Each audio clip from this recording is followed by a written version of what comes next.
आज हम लोग प्रॉब्लम डील करने जा रहे हैं, उसका एक बार बैकग्राउंड हम आप रीड करके बताते हैं आपको।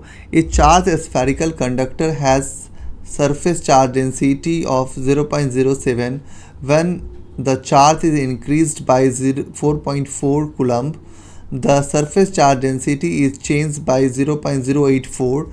Find the initial charge and the capacitance of the spherical conductor. तो क्वेश्चन ये कह रहा है कि आपके पास सरफेस चार्ज डेंसिटी जो है वो चेंज हुआ है जब आपने चार्ज को इंक्रीज़ किया है। तो आपको पता करना है कि इनिशियल चार्ज क्या होगा उस कैपेसिटेंस का, और यह पता करना है कि उसके कैपेसिटेंस क्या होंगे। ठीक है, तो सबसे पहले क्वेश्चन के बैकग्राउंड पे हम जाते हैं। तो सबसे पहले हम ये बात करते हैं कि सिग्मा जो बेसिक फार्मूला होता है, sigma equal to charge per unit area होता है। तो सिग्मा का वैल्यू कितना दिया हुआ है सवाल में, वो क्लियरली हमको दिख रहा है 0.07 चार्ज पर यूनिट एरिया, और एरिया क्या हो जाएगा तो 4/r² हो जाएगा। ठीक है, पहले कंडीशन में। अब कहता है कि व्हेन चार्ज इज इंक्रीज, जिस कंडीशन में चार्ज इंक्रीज्ड हुआ है तो आप ये बोल सकते हैं व्हेन द चार्ज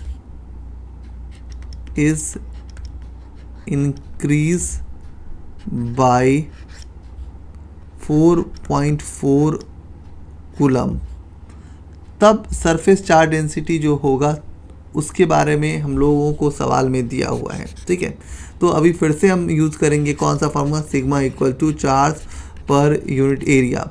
तो सिग्मा डैश बोल देते हैं, क्यू डैश बोल देते हैं। ठीक है, अभी हमारे पास सिग्मा डैश पता है कि कितना है 0.084।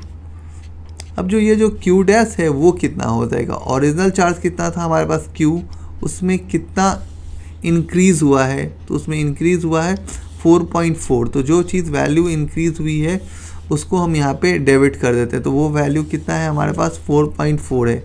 तो 4.4 जो हमारे पास जो इंक्रीज वैल्यू है डिवाइड बाय एरिया, एरिया क्या हो जाएगा 4/r²। ठीक है,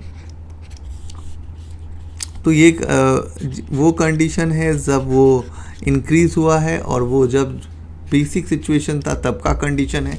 अब आपको जो सवाल डील करना है इसमें तो इक्वेशंस मानना होगा कि आप इसको इक्वेशन 1 मान लीजिए, इसको इक्वेशन 2 मान लीजिए।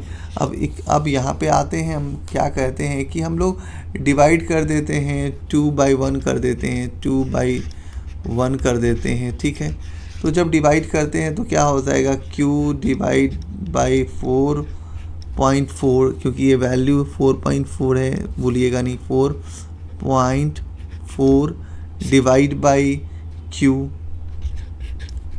इक्वल टू क्या हो जाएगा 0.0, यहाँ पॉइंट है 0.084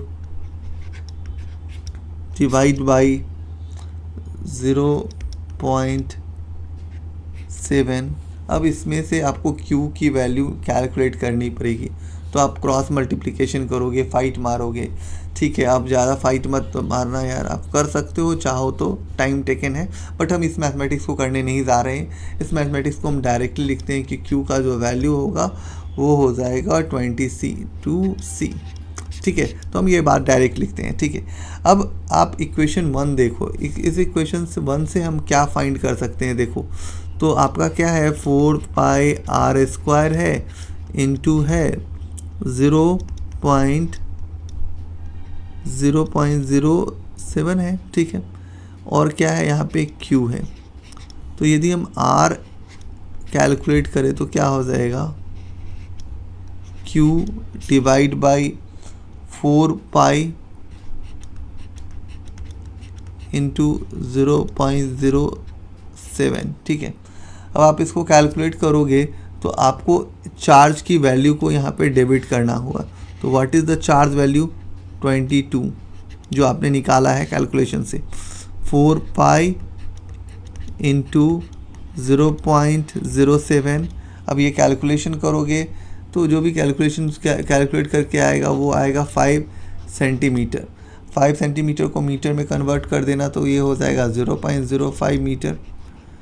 ठीक है। अब आप सवाल में दूसरे वाले पार्ट में आता है, आपको कैपेसिटेंस ही पूछा था। तो जब आपको कैपेसिटेंस पूछा था तो सी का जो फार्मूला होता है वो क्या होता है, 4 pi epsilon naught into R. ठीक है, तो यहाँ पे हम लोग स्मॉल आर के टर्म में लिख रहे हैं तो हम लोग स्मॉल आर ही लिखते हैं, ठीक है ना। अब यहाँ से कैपेसिटेंस की वैल्यू को आप निकाल सकते हो। तो अब C equal to 4 pi epsilon naught का मतलब कितना हो जाएगा, 9 इंटू 10⁻9।